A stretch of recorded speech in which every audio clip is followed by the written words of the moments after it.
Hi, this is Faiza and you are watching my YouTube channel, and in this video we are going to discuss the last aspect of future tense, that is future perfect continuous tense. It is also called future perfect progressive tense.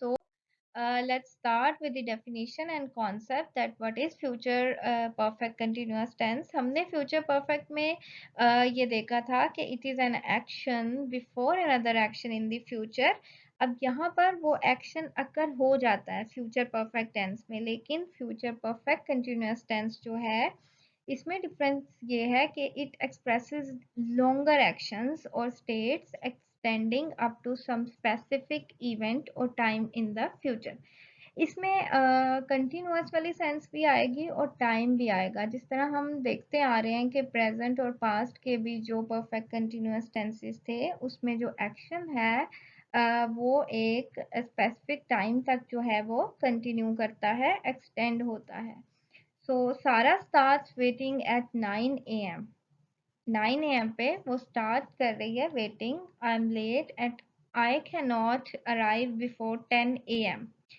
सारा will have been waiting for an hour by the time I meet him. यानी Sarah ने 9 बजे wait करना शुरू किया और मैं जो था वो लेट हो गया और 10 बजे पहुंचा। और वो जो टाइम था दरमियान में, तो Sarah will have been waiting for an hour by the time I meet him. तो ये दोनों जो है का जो डिफरेंस है 1 घंटे का, ये आ रहा है हमारा फ्यूचर परफेक्ट कंटिन्यूअस या प्रोग्रेसिव टेंस की सेंस में। अच्छा, इसका थोड़ा सा यूज हम इस तरह से देखते हैं। Ram will have been waiting for 1 hour when I arrive. तो पास्ट, प्रेजेंट और फ्यूचर। तो यहाँ से सारा जो है प्रेजेंट से स्टार्ट होती है वेटिंग एट 9 a.m. और आई विल अराइव। अच्छा, ये सारी बातें जो है ये पहले हो रही हैं अभी।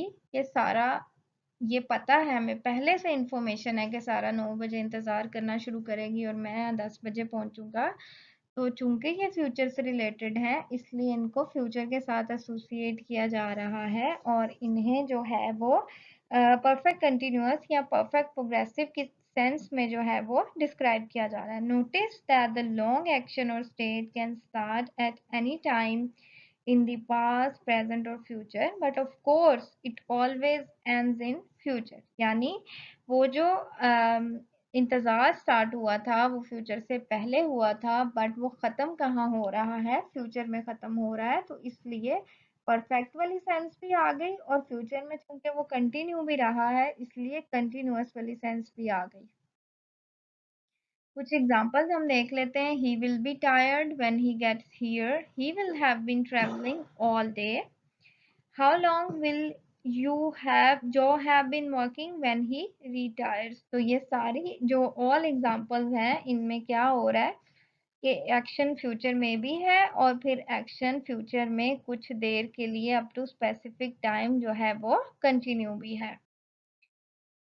स्ट्रक्चर को अगर हम देखते हैं तो हमारा सब्जेक्ट आएगा, देन हमारा ऑक्सिलरी वर्ब आएगा दैट इज विल, और फिर आएगा हमारे पास auxiliary verb second that is have, and third auxiliary verb आएगा बिन, और फिर मेन वर्ब आएगा दैट इज प्रेजेंट पार्टिसिपल या बेस फॉर्म प्लस आईएनजी। तो हमारे पास क्या स्ट्रक्चर बनेगा, विल हैव बीन डूइंग और विल हैव बीन वेटिंग, जो भी वर्ब के अकॉर्डिंग। और अगर हमने नेगेटिव बनाना है तो हम विल के फौरन बाद नॉट लगाएंगे तो हमारा स्ट्रक्चर बन जाएगा विल नॉट हैव बीन।